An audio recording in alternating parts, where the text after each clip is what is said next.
Diascofoot, le miroir du football de la diaspora congolaise.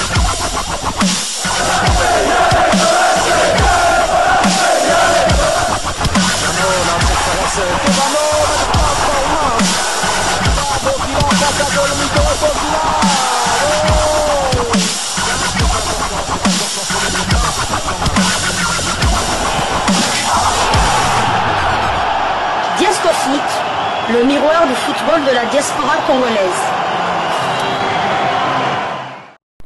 Vous êtes sur Diascofoot, le miroir du football de la diaspora congolaise.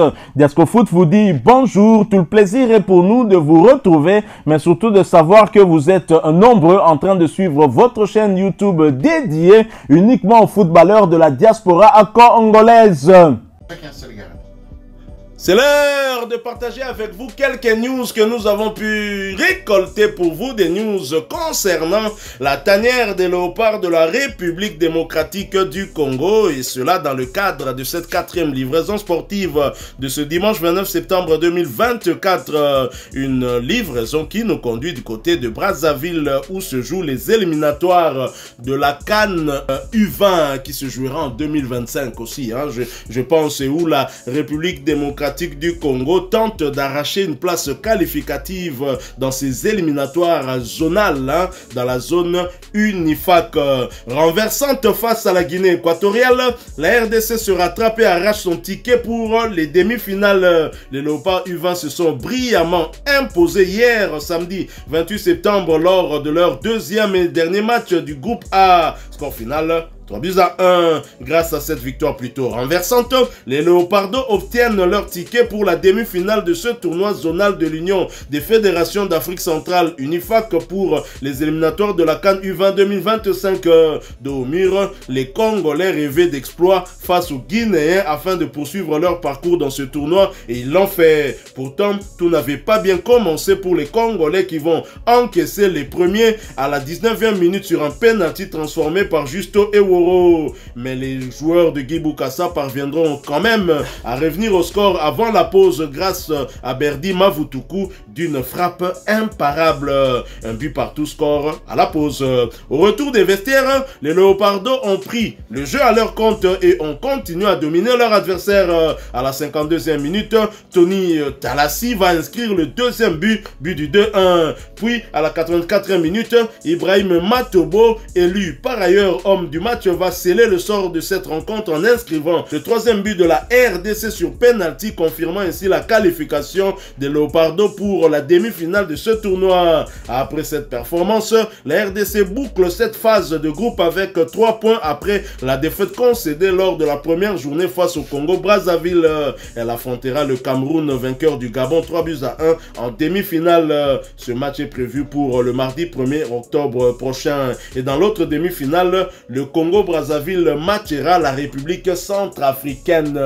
Guy Bukasa quand même réussi un pari, c'est vrai, après la défaite et la déception lors de cette première journée face au Congo-Brazzaville, une défaite quand même étriquée, 1-0, où les Léopards ont montré quand même des bonnes choses, surtout en seconde période, ont tenté de réagir, mais avec face à un bloc bas, même dans la tanière des A, nous sommes toujours en difficulté face à des équipes qui jouent bloc bas. On l'a vu lors des matchs contre le Soudan, par exemple, match où on a perdu aussi par le score d'1-0. C'est vrai, on a été très dur par rapport à Guy Bukasa, mais c'était sans compter avec tous les problèmes qu'il a connus. Il s'explique d'ailleurs à travers cette réaction que nous allons vous proposer d'après-match, bien évidemment. Je pense que c'est lors de la conférence de presse d'après-match. Je vous invite d'abord à l'écouter. Ensuite, nous nous retrouvons pour s'attaquer à qui de droit. Nous nous retrouvons tout de suite après.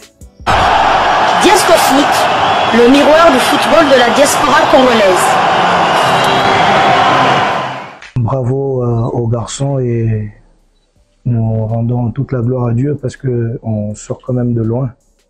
Je ne cesse de le dire depuis qu'on est arrivé ici, on n'a pas les mêmes armes que nos concurrents, et ça peut se remarquer rien que quand les équipes sortent. Vous voyez qu'en termes numéraires, on est bien en infériorité.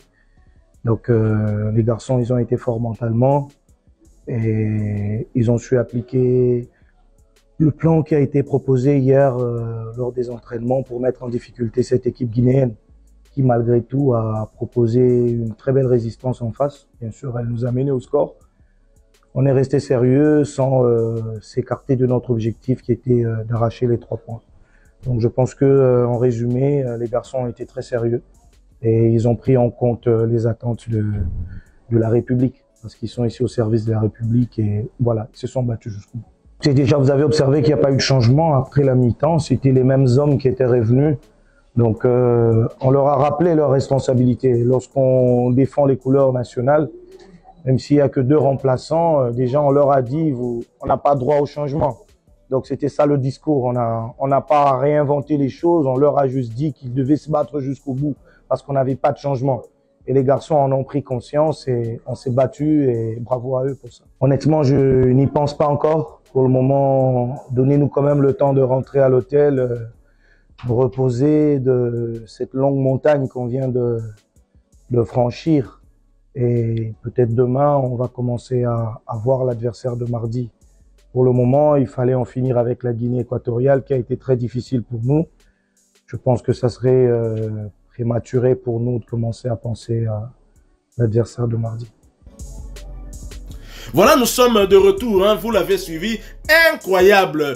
Guy Bokassa s'en va à Brazzaville, la porte à côté, pour les éliminatoires d'une CAN U20 avec un effectif diminué et le Connor dans tout ça. La Fédération Congolaise de Football Association qui est gérée par les représentants de la CAF ainsi que de la FIFA. Voilà dans quelle situation cette fédération a mis Guy Bokassa et tout son staff technique.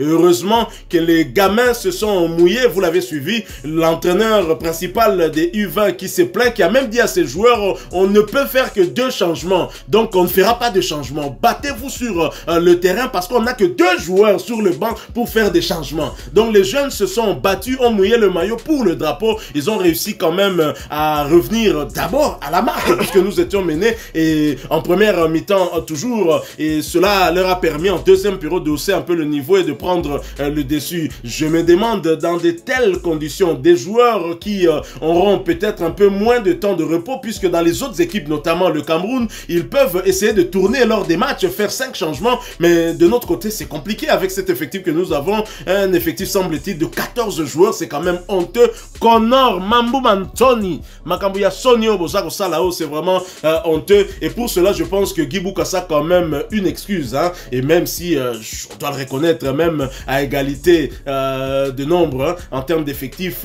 avec le Cameroun, c'est toujours compliqué, surtout dans les équipes d'âge. La République démocratique du Congo est parmi les pays les moins préparés.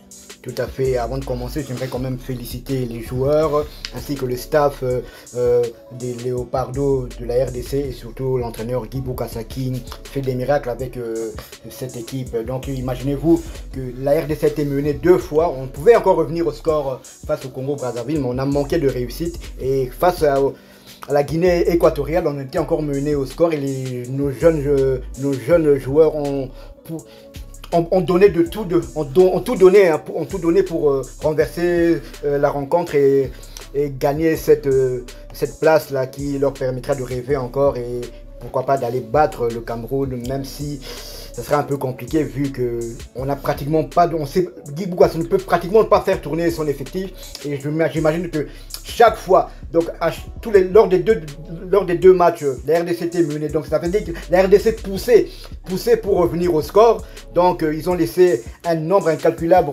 de calories, hein, de calories, donc ça serait vraiment compliqué, mais en tout cas on est derrière eux, on espère que la RDC va se qualifier pour une deuxième CAN, hein, des U20 après celle de 2013.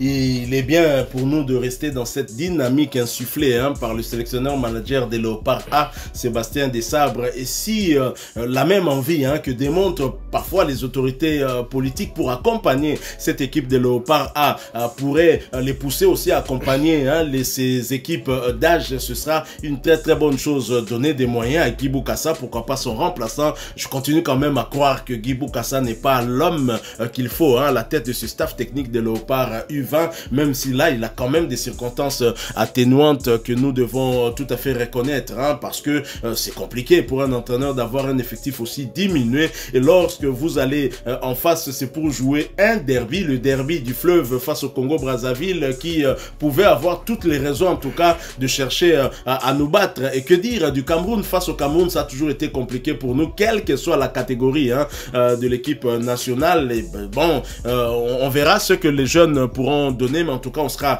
derrière eux pour les pousser parce que les Léopards sont à une longueur, parce qu'il me semble que les deux finalistes se qualifieront d'office. Oui, tout à fait. Donc il suffit d'éliminer le Cameroun puisque on peut faire 0-0 et se qualifier lors des tirs au but pour se qualifier pour la CAN qui aura lieu en 2025. En tout cas, j'espère qu'ils vont bien récupérer et qu'ils vont tout donner pour cette qualification. Le pays, je suis sûr que l'Inde du Congo au moins sera qualifié parce que les Brazzavillois sont chez eux. C'est peut-être l'occasion pour eux de festoyer après la surveillance du fleuve, bien évidemment. Voilà, nous sommes arrivés à la fin de cette 4e livraison sportive consacrée à la tanière de Léopard. Si vous l'avez aimé, laissez-nous un maximum de j'aime. Merci de partager avec nous en commentaire votre point de vue. Abonnez-vous sur cette chaîne Diasco Foot parce que nous sommes le miroir du football de la diaspora congolaise. Et n'oubliez pas d'activer la petite cloche de notification histoire de ne plus rien manquer des prochains sujets que nous allons vous proposer. Encore une fois, merci à vous avec espoir de vous retrouver bientôt dans un autre sujet d'actualité. En attendant, portez-vous bien. Diasco Foot vous dit au revoir.